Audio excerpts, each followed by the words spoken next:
Welcome to part 3 of our live training session here with our Cadillac CTSV. In our last 2 videos, we've learned how to create our base calibration file, also learning how to get the engine fired up and running and tuning our idle control with AC on and AC off. Now we have a stabilized idle and we're ready to focus on doing our speed density calibration process. The very first video, we put the calibration file in that speed density mode, so now we can start to map out our VE table, making sure that part throttle and wide open throttle are tuned properly.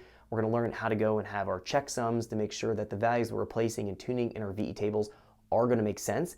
And then we're also going to take a look at our spark tuning calibration process as well. We have a lot to cover in this video, so let's jump in so we can get started. Welcome back to our live training session here with our Cadillac CTSV. In our previous video, we looked at getting the engine fired up, getting our idle control sorted out. So we have our base running airflow dialed in, we have our throttle follower dialed in, we have our AC offset and fan offsets when those conditions are turning on, set up for the idle control. So we know that the idle is stable, and we know that coming back into the idle, the engine is able to hold its own idle. We also had to go in and tune our main VE table, or the speed density operation at idle, so it was reflecting, reporting, and estimating the proper amount of airflow or air mass that's being ingested into the engine. So our air to fuel model was correct. So we've sorted that out, the engine idles and it runs. This video, we're going to take a look at the rest of the process for tuning in our speed density mode, tuning out our VE table for idle, part throttle, and the idle we've taken care of, but part throttle and wide open throttle. So part throttle cruising area, and then the wide open throttle area of operation. Let's actually jump into engine real quick. Let's go here and let's talk about this just very briefly. So in airflow, we're going to be focusing on our main VE table here. Again, we've focused in and tuned this area right here. So we're interested in 1600 RPM and higher in our table. We're going to really realistically be able to hit and load here on the dyno from 40 kPa and higher. The very light load area of the table here is going to be difficult for me to hit while I'm on the chassis dyno. So this area would be something I'd want to evaluate off the dyno in normal driving conditions. The hydraulics on the dyno here don't allow me to load down the engine to these very, very low RPM and low load levels. So it's not something I'm going to be able to hit very easily. So we're going to be focusing essentially on this area of the table. Now, if we go in here, I do want to mention something very quick. We go into fuel and we go into power enrichment.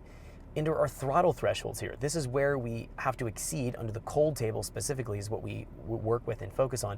In the cold table here, we can look at the throttle position versus engine speed. We have to get above this throttle angle in order for it to kick out of closed loop operation into power enrichment. So to go from stoichiometric air fuel into a richer target air fuel that we specified here in our EQ ratio gas table. This is going to be the way I've left this, is going to be the way the stock is on this particular vehicle. Having very high throttle positions within our lower RPM band here will allow us to go into our table, as we were just discussing here in our main VE, and populate this out using our short-term data even at the higher load levels here. So it's not going to be switching off based on our actual manifold pressure and load, it'll be switching off based on our actual throttle position. So we can get up to these very high ranges and being able to actually map it out without actually going into full throttle and doing an actual pull, which is really nice. That's why I've left my values, again, jumping back into fuel, power enrich, throttle cold. That's why I've left my throttle position values here pretty high. So at something like 60, 70 would be a good value. Once we get to the higher engine speeds, we can see that we are dropping back the throttle angle, or we have to exceed this amount of throttle angle in order for it to richen up the mixture and run into the power enrichment EQ ratio that we're specifying again in that table, which was around 12.4, 12.5 on our petrol gas air fuel scale. So this is going to be the kind of course of action. We're going to be eventually lowering this down so it gets into power enrichment a little bit easier, has better throttle response, and we'll find it makes more power at a lower throttle angle. But the way this is set up here right now, this is for economy purposes. GM doesn't want you to switch over into the power enrichment until you get to a decent amount of throttle. You'll find if you're looking at something like a Corvette that they have much lower throttle positions here in your switchover map for your power enrichment mode, because they want that naturally that car is going to be used for more aggressive driving and more spirited driving. So they're going to allow you to get into the more power production out of the engine quicker and at a lower throttle angle. So we can mimic that and replicate that here within the table. But again, I'm going to leave the stock values because those are going to be good for our purpose right now to calibrate part throttle cruising into the VE table. All right, so the next thing I want to talk about here before we get the engine fired off, I've let the engine sit for about 2 hours between filming. The coolant temperature is around 120 right now. From the coolant temp sensor, I logged it before I started to actually film.